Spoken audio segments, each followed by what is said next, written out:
Welcome, my friends, to the Red All Over Away Show with me, Andy Simcox. In this show, I'll be talking to friends old and new about their team who are due to face the mighty Reds shortly. We'll cover topics such as their team's formation, style of play, players to watch out for, strengths, weaknesses, their aspirations and hopes for this game and for the future. But before all that, let me tell you a story. Once upon a time, a long time ago in the annals of history, a 4-year-old boy was walking down Oakwell Lane, holding tightly onto his dad's hand. He was then lifted over the turnstile and they made their way around the ground to be able to watch the team. His dad put him on his shoulder on the cob so he could watch his heroes such as Barry Murphy, our longest serving player. Fast forward 60 odd years and that hero is still around as an ambassador of the club, and the cob is now an all-seater stand named after the legend, the Barry Murphy stand. That 4-year-old boy is now finally back on the away end. Enjoy the show. Roll the titles. Welcome, Jack, from Under the Abbey Stand, podcast for Cambridge United. Jack, tell us a little bit about your podcast. Under the Abbey Stand, been going for 6 years now. Started in the pub, as I think most podcasts do. We came in not really knowing where we were going, and probably still don't. But yeah, being a Cambridge United podcast for 6 years, a fan's voice, speaking to opposition fans like yourself throughout the season, and yeah, it's been a great journey, and we're hoping to continue it. It's been an upward trajectory into League One. We keep on thinking we're going to drop out, but somehow we, by hook or by crook, we're still here. So, pleasure to be here, and that's us really. How will people be able to find you? And where will they find you? Yeah, Abbey Stand Pod on all the socials. You can get us on Instagram, X, and we're on Spotify and Apple Tunes as well. Right. Oh, that's lovely. So everybody can just type in that Under the Abbey Stand that's in your little moniker there and access you. Right. Let's talk about Cambridge United. Just so everybody else knows, I've just been on your podcast and talked about Barnsley, and I hope scared you to death by telling you that we're the best thing since Barcelona, Real Madrid, Brazil, all that. Total football like Holland, and what's the word I'm looking for? Lying, that's the word. It's an ugly word. It's an ugly word, but there you go. Tell us about Cambridge. Tell us about your style of play and about your formation, please, if you don't mind, Jack. Yeah, so if you remember that total football that the Netherlands played, and you think about the Barcelona teams with Messi and Suarez and Neymar, and I think of the polar opposite of that, that's what we do. It's been a really interesting journey in League One. You know, we're in our 4th season here now, and we came into League One as kind of shock promotion team, and we held our own, and the next couple of seasons really difficult, and we've come into this season with it being League One's most difficult season since we've been here, and it's a really tough thing to do when you've got players coming in and going out. We've been playing kind of sandbagging football for the past 3 or 4 years. You know, you play against better teams and you set your stall out, you come out and you get a lead, but we've not had very kind of consistent runs of form for the past few seasons, but we've been a team that's really hard to beat. And I think the start of this season, we had a really good preseason. We were setting out quite attacking, and we came into League One season and we tried that and it didn't work. You know, we were getting beaten by teams all over the park. And then we kind of remembered maybe how we'd stayed in the division so long, and we reassessed how we played. We're a team that plays with less possession, and I think we play better when we've got less possession. You just have to use it. And the run of games before the derby, which we don't need to talk about if you don't want, um, Might mention was it. yeah, it was a sign of a team who were managing games well. We'd forgotten how to manage games, but it's about kind of having a kind of a solid structure. I think you'll see us with three centre backs, and I think you'll see us with a kind of dynamic kind of win back or five at the back, depending how the game's going. And there'll be a focal point up top. It might be two strikers, it might be one, but we're a kind of fluid team, and I think you'll see us playing our best football when we've got less of the ball, but using it more effectively. It sounds like you set up very similar to us, so that'll be interesting to watch. I noticed that you've until last Saturday, the local derby against Peterborough, where I don't know if you remember, you lost 6-1. Yeah, I remember. You might not remember. I'm sorry, Jack. I know I weren't going to mention it, but sometimes you've just got to. Yeah, you got it. But prior to that, the four matches prior to that, including the cup match against Woking, you've won all four on the trot and not conceded a goal at all. So having not won that many early on, you've won three league games on the trot. So so you're not doing bad at all. It feels as though last Saturday apart, it feels as though things were moving in the right direction. And I don't know what happened last. So tell me about that, and then we talk very briefly about what the hell went wrong on Saturday, because I don't know. I don't get it. Yeah, so it's an interesting one. You look at the start of the season, and as I say, the pre-season was Cambridge United getting a few established players from the season before and integrating a lot of new signings and a lot of young players and a few more experience that were coming in and trying to play an attacking brand of football. We played against West Brom, a good League Cup game against QPR that we narrowly lost. And I think there was a kind of ethos and mentality where we were going to play this attacking brand of football, come out and attack games, and we tried to transfer that into the league, and it just didn't work. First game was a long trick to Stockport, never really in that game. It started well, but conceded in the first 5 minutes. You're always on a losing battle there. We played our first home game against Crawley, ran the game for 70 minutes, made a few changes. Then Crawley came onto us and scored in the last 4 minutes.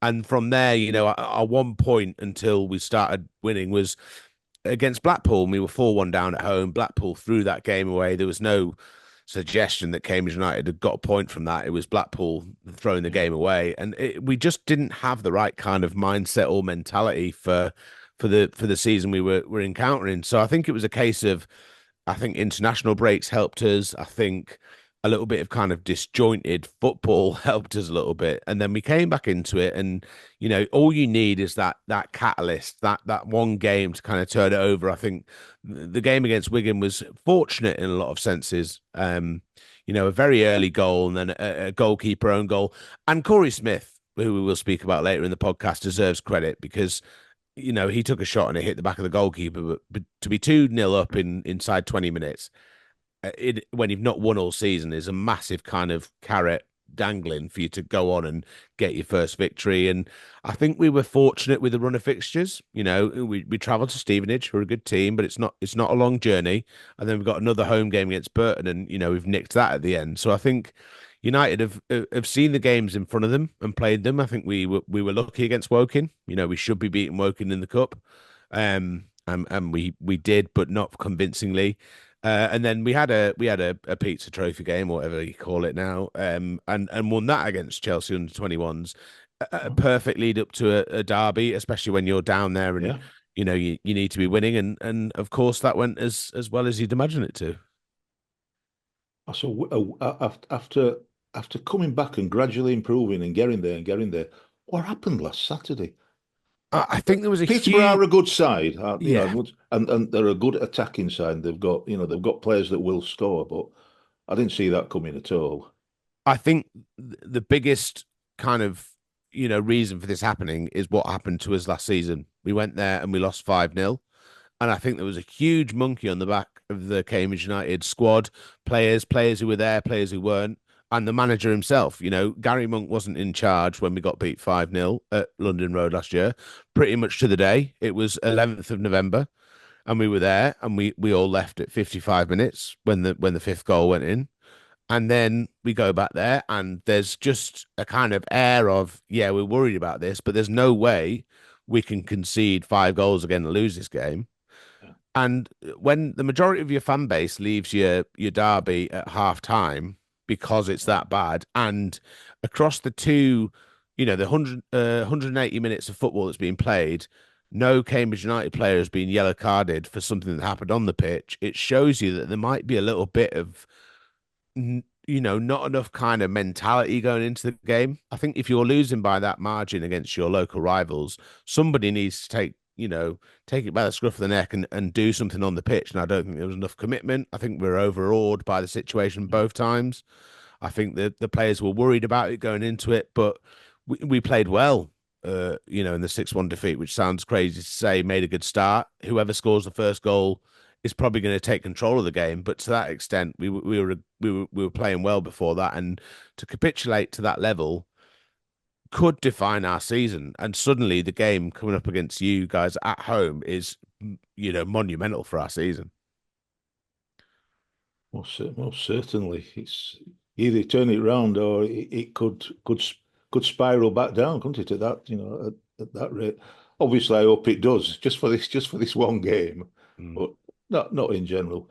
Not in general. I saw a little bit of the game. I've seen the highlights and saw a bit of the game actually, and I thought you were attacking okay. You looked all right. I couldn't work out if it was exceptional striking by Peterborough or shocking defending.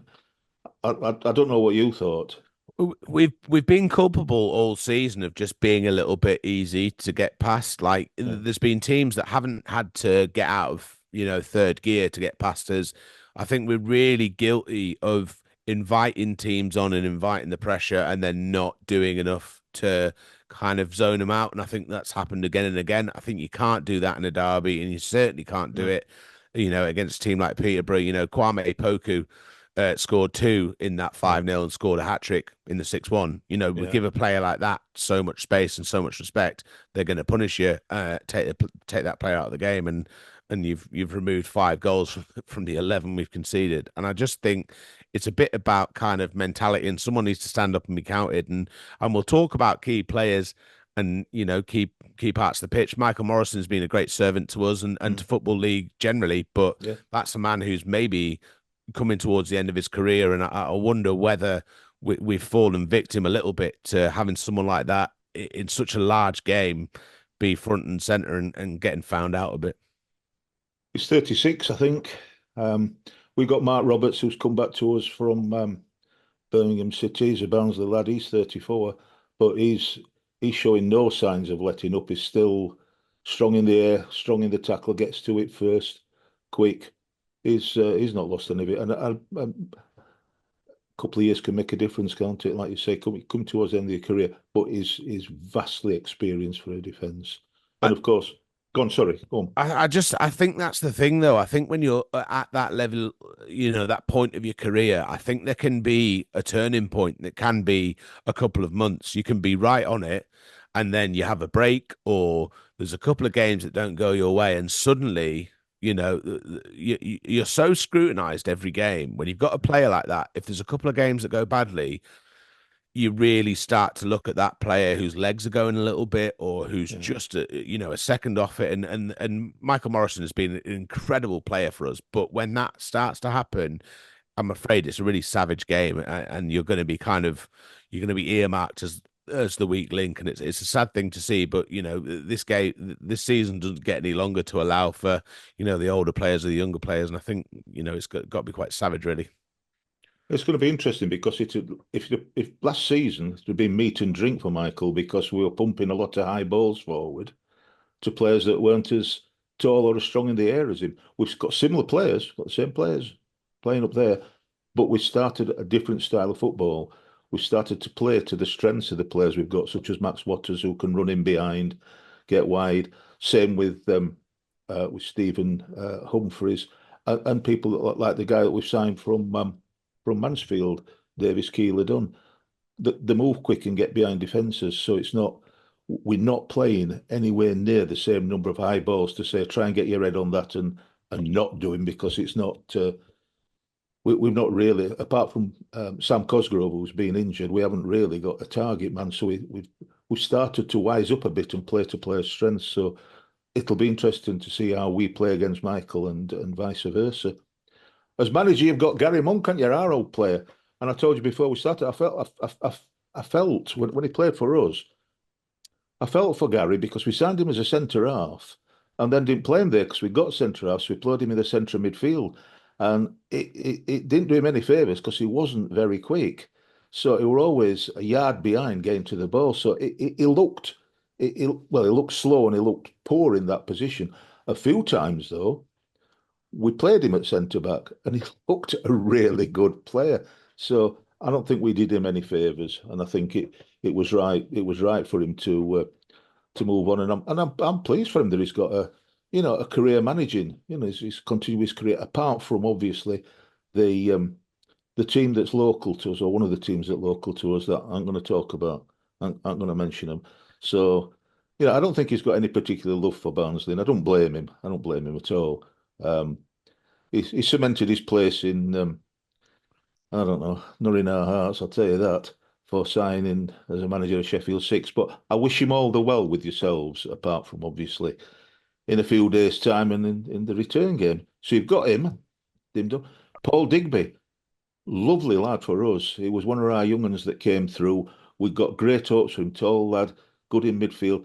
He kept getting injured for us and injured for long periods of time, and it never took off for him. So it was best for him, I suppose, and the club as well, but best for him that he left. But it was one of those situations where you think, just give him another 6 months. He'll just needs to get himself fit, and it didn't happen. He left us, and he got fit. How's he been playing for you? You can tell me he's injured, aren't you?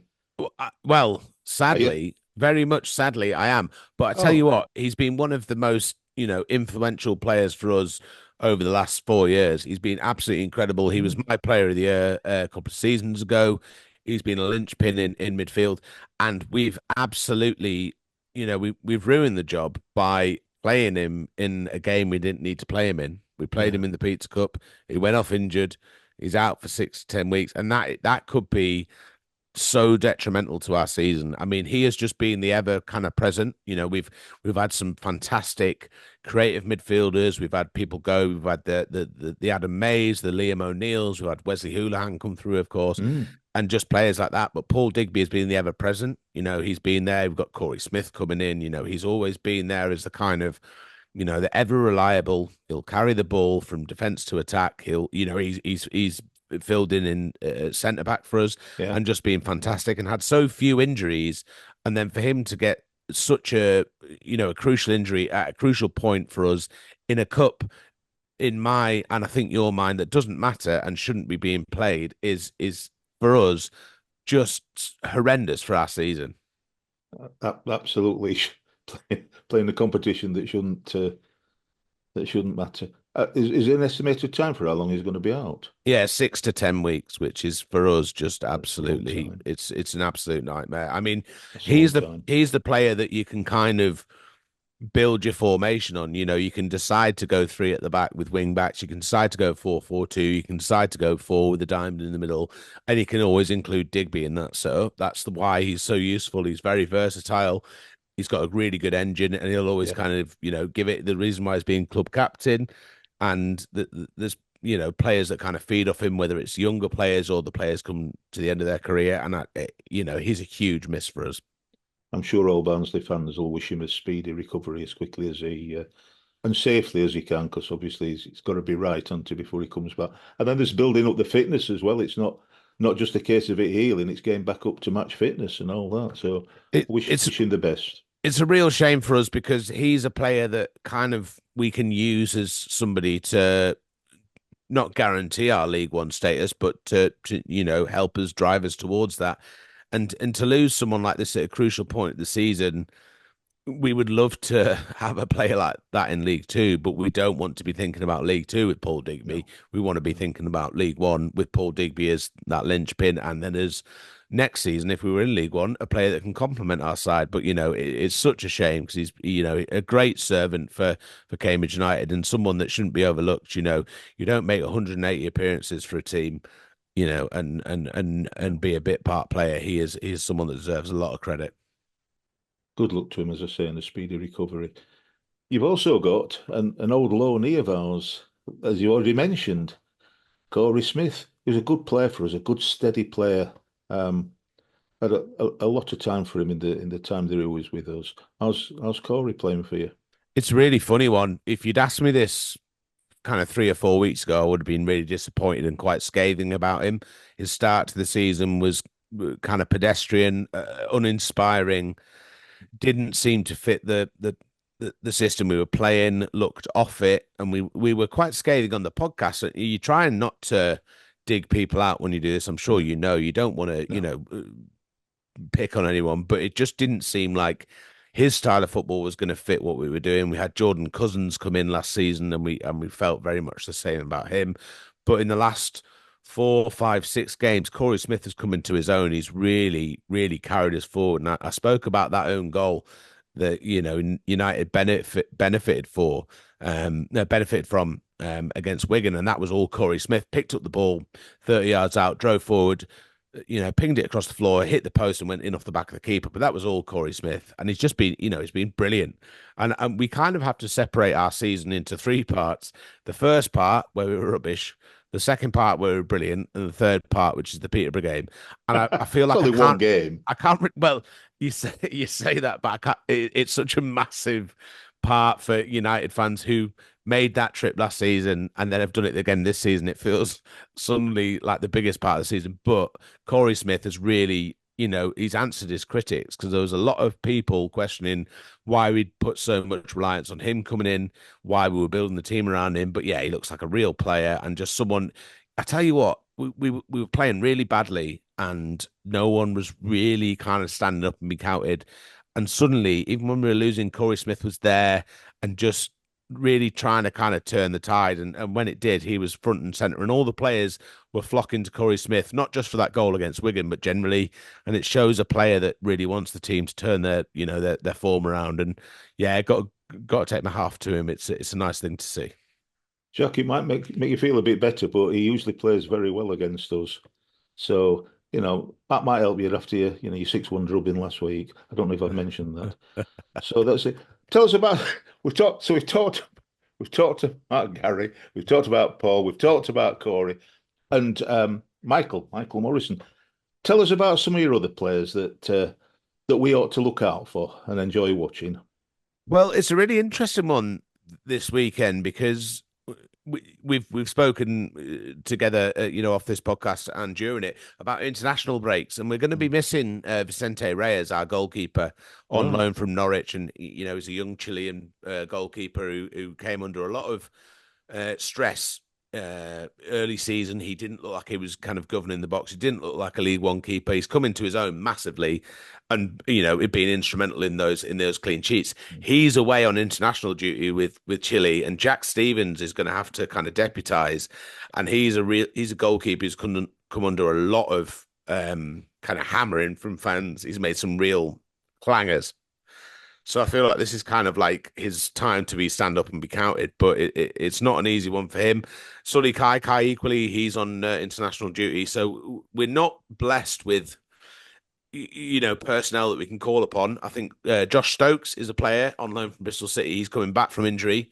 We don't know whether he'll be included. Same with Shane Lavery, who's a player I'd really like to see. Yeah. If you're looking for players who might be on the pitch when the game starts, Jubalokadina is the one that I'd call out. He got transfer listed in the summer. No one wanted him, and suddenly he's become a mainstay in our defence, and it just shows a real strength of character. A player who captained Spurs under-21s a couple of years ago to a under-21 league title, came into the fold and had to run the team, and then suddenly fell out of it, transfer listed, but he's come back in, centre back, really kind of domineering and dangerous from attacks.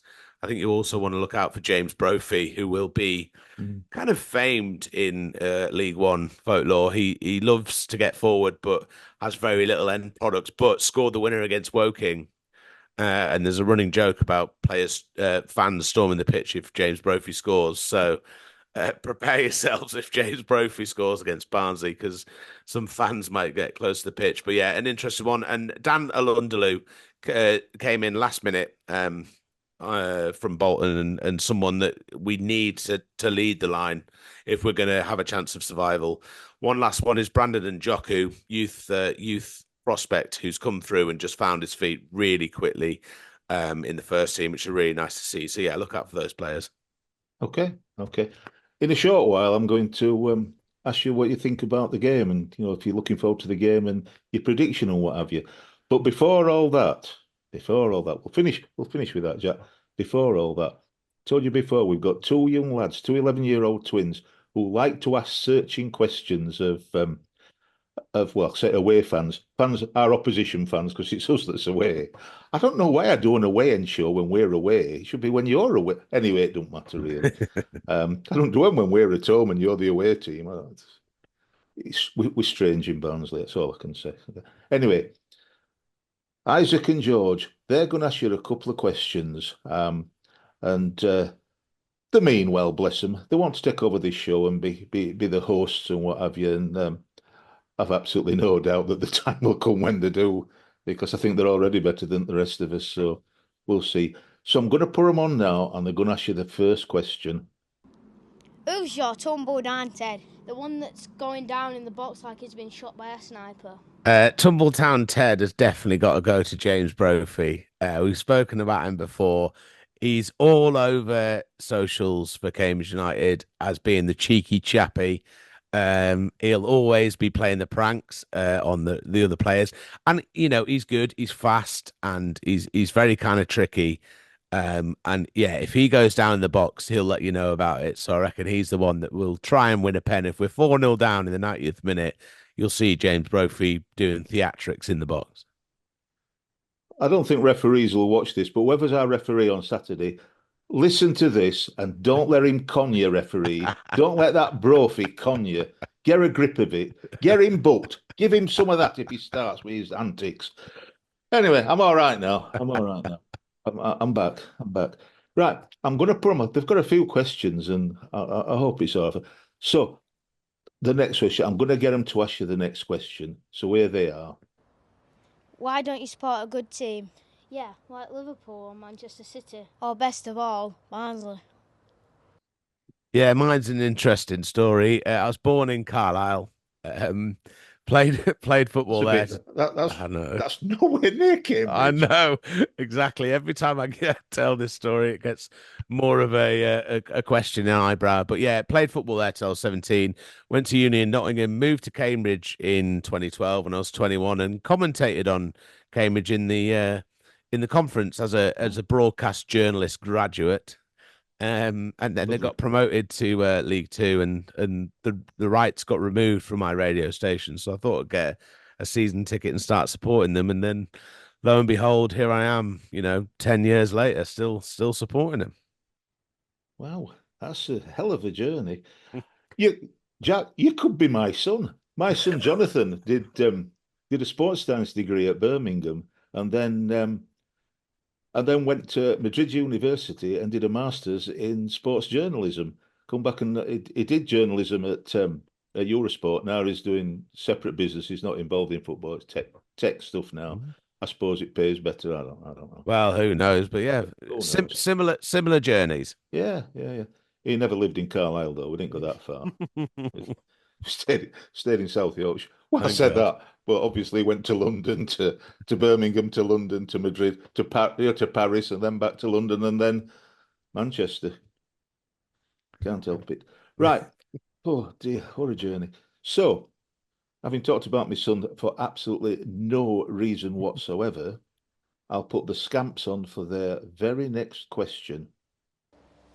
What is the one game that you would like to relive again? Oh, this is such a tough question. It's not a tough question because I've got a long list. It's just a list of two. Say both then. Say both. The first one is winning away at St James's Park in the FA Cup against Newcastle. it wasn't just the occasion of winning, a Premier League team in the FA Cup. It was post-COVID. We weren't sure whether we'd get to the game. It was, just after Christmas. I think it was, there was a feeling of togetherness with the fans. It was just after the big takeover at Newcastle, Kieran Trippier's first game. The narrative was written. The goal was kind of eventually awarded by VAR. First and last goal I'll see for Cambridge United via VAR, I'm pretty sure. And just all of that kind of came together to be a fantastic concoction for a game. The other one is staying up on the last day of the season against Forest Green. We were all at the game. It was, League One survival. We'd gone to Burton in the week and lost, a really damaging 1-0 loss away at Burton. We come to the home game. We're all at the game. Everyone's on their phones watching what's happening, elsewhere. Yeah. And that's almost, more memorable than the game itself, because the game itself was an absolute kind of dead rubber. But just to be able to be there and get over the line, and it's just such a fantastic thing to have witnessed and be on the pitch with the players and celebrate surviving. But I think the Newcastle one shades it just for the, the post-COVID and beating a Premier League team in the FA Cup, especially of that kind of magnitude, was just incredible. And everyone together and the players celebrating with the fans at the end. That's got to be my best memory. That's lovely. I'm going to put them on for one final question, Jack, mainly because I'm absolutely sick of the back teeth of them now, and you must be. So here they are for their very last question. Who is the best player that you have ever seen play for your club? Some of these questions took me a while to think about, and some of them are immediate answer. And my tenure as a Cambridge United fan is quite short, but the answer, as I'm sure of pretty much anyone who's been watching United in the 21st century, is Wes Hoolahan. I think we were so blessed to see a player of that quality play for Cambridge at that point in his career. He carried us through a couple of seasons. He was just an absolute revelation to watch, a man that controlled the game with his back to goal, going forward, set piece king. We call him Wessie for a reason. He's the Irish Messi, and he will live long in Cambridge United, memories. Just such an incredibly kind of privileged player, and someone we're so privileged to have watched. I think Luke Berry deserves a mention as well. Luke Berry, yeah, of course. Yeah, went on to score for Luton in the Premier League. An incredible player. And I think he's the honourable mention to Wes Hoolahan. But yeah, those two are just, we're so glad to have had so many good players through the door, but those two are the standouts. I tried not to mention Luke Berry because he played for us and we loved Luke Berry at Oakwell, a very honest and got stuck in sort of player. But he played for Charlton a couple of weeks ago to home to Vale and scored two flipping late. Came on as a sub and scored 2 goals against us. He's got a habit of that. We managed to get he scored right at the end of the game, and we managed to get an equaliser right at the end of the game to make it 2-2. But loved Luke Berry. We kept, and I'd forgotten, of course, he played for Cambridge. Smashing player. Really, really enjoyed watching Luke play. And an honest Football League player, who, as you say, got to play in the Premier League. And what more can you want as a footballer? So well done to him, and I hope he continues. Same. Not when he plays us, mind. He's done his damage already. Well, we're happy with that. So the game itself, then, are you looking forward to it? Oh, I was. Try and smile, Jack. Yeah, sorry. It's a game of football, isn't it? Yes, enjoy it. I was before the Peterborough game. It's been such a funny season. I've not really been looking forward to much football at all, and then suddenly we find a bit of form, and then I'm looking forward to the derby, and that's the biggest, the biggest swerve ball in history. I think this is a big game for us. We need to kind of stem the tide a bit here and show that we've got a bit of backbone and bounce back ability. So I think it's huge for us. A home game, get a good crowd going, get everyone down to the Abbey. We should, have a lot of, fans behind him. I think it's huge for us, and I think I should be excited. We should be excited for it because it's a chance for us to get back on, winning form. So yeah, I am excited, but I'm bloody nervous as well. Well, we're going to say I hope you are, and I know you've got every reason to be. It'll make me smile a lot more. Listen, we played away at at Stevenage, and we were all buoyant and what have you, and they pasted us 3-0. And I mean pasted us. We decided that we wanted to play the Stevenage way, and we ain't got the place to play the Stevenage way. No idea why. So football's a funny old game. You know, you win, you lose. Anything can happen. 11 against 11 in what I think is probably the strongest League One for quite a while. So 100%. So we've been in it, it's our fourth season in it. We've come into it. There's always been a basket case. There's always been a team that are struggling, and you never wish that upon a team. You never wish a team to be struggling or anything like that. But there's always been that team. There's always been someone tailing off the managerial merry-go-round. And this season, it feels like, you've got your Birmingham's, you've got teams up there who are just smashing it. You've also got Wrexham with a load of money. I'd rather speak about them as little as possible. But you've also got some really strong teams in that mid to lower table region. Even the teams at the bottom, Shrewsbury have just brought in Gareth Ainsworth. I think there's some real strong teams that are going to carry on. It'll be peaks and troughs from teams throughout the season, but I don't think anyone's going to tail off and just get left behind. And that's why, for me, it feels like Cambridge United's game this weekend is so important, because we don't want to be that team that tails off and plateaus and does, no offense to opposition fans, but a Carlisle last season. They got pumped every game, and we went up there and won 4-0, and we were very lucky. And they were the team that, that were the beating boys and eventually went down very easily. We do not want to be that team, and it doesn't feel like a league that's got that team in it this year. No, I think you're right. I think you're absolutely right. Some of the teams that have come up have done well. I was a bit surprised and disappointed for Crawley and for Crawley fans, because when I spoke to their guy, I'd watched their playoff final, and I thought they were excellent in their playoff final. But he said that in the summer, 9 of the 11 players that started that game left, and it's the same over a number of clubs. Players, a lot of players going, a lot of players coming. Local to us at Rotherham United that I actually drive past to get to Oakwell, and worked very nearby before I retired. They lost a lot of players, moved on, and a lot of new players coming in, and it seems to be happening so many times that season to season. So teams that come down, strong teams that have come down as well. So it's an interesting season. We're doing a bit better than we thought we'd do, in honesty. So I hope for us, obviously, I hope it continues, but we'll see. After you, we've got some tricky games coming up. We've got to play your Peterboroughs and your Wrexham's and Birmingham's in the not distant future. So that's going to be interesting for us. So and Reading as well. So that'll be a season. But if you don't like, if you're not up for those games, then you shouldn't really watch football. They're the games that you should want to play in as footballers and want to watch as supporters, because they're the exciting games. So we'll see. Right. So Saturday, last thing. What's your prediction? What do you think is going to happen? How many are we going to win by? I know. I'm only kidding. I'm only kidding. Honestly, I'm only kidding. It's $1 million question, though, isn't it? I mean, we've got such a fickle season. We've had one draw all season. It's been a 4-all out of nowhere. Yeah. I feel like I can't really, on any good conscience, predict a draw. And we spoke earlier. Thank you very much for coming on our podcast. Pleasure. You predicted a 2-1, and I think, as always, from plagiarism's sake and having no clue what's going to happen, I'm going to say 2-1 Cambridge, and I'm going to predict a James Brophy goal. From the penalty spot after he's gone down, no doubt. Yeah, exactly. Yeah. Stealing a penalty and then stealing it off the striker and then taking it. And actually, I think he'll miss it. It'll get saved and he'll score the rebound. It'll be that kind of, catalogue of errors. But yeah, I feel like a Cambridge United sneaky 2-1. It'll be a tight game. I think nip and tuck, but yeah, I'll have to go, for Cambridge United 2-1, but it's going to be a close one.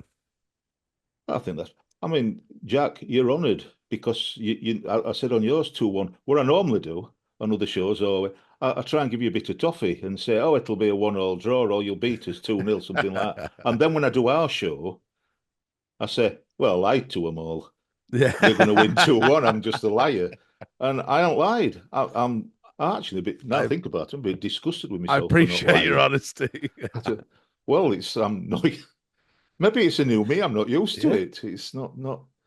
I'm not that proud of it, to be honest. So, well, 2-1 or 2-1, 2-1, 1-2, 1-2, 2-1.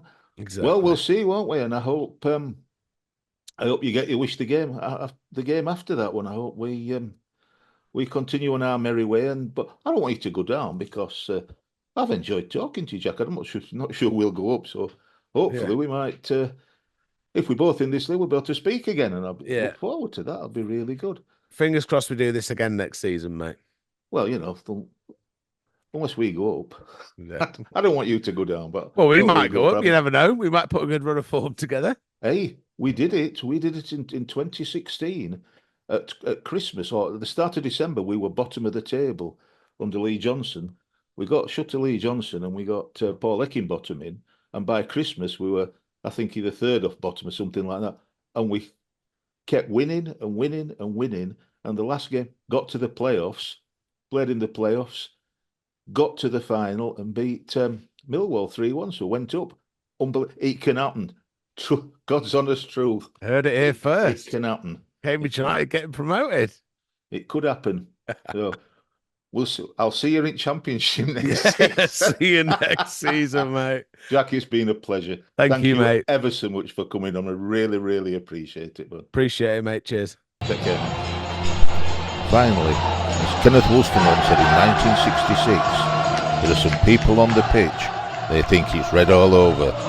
It is now.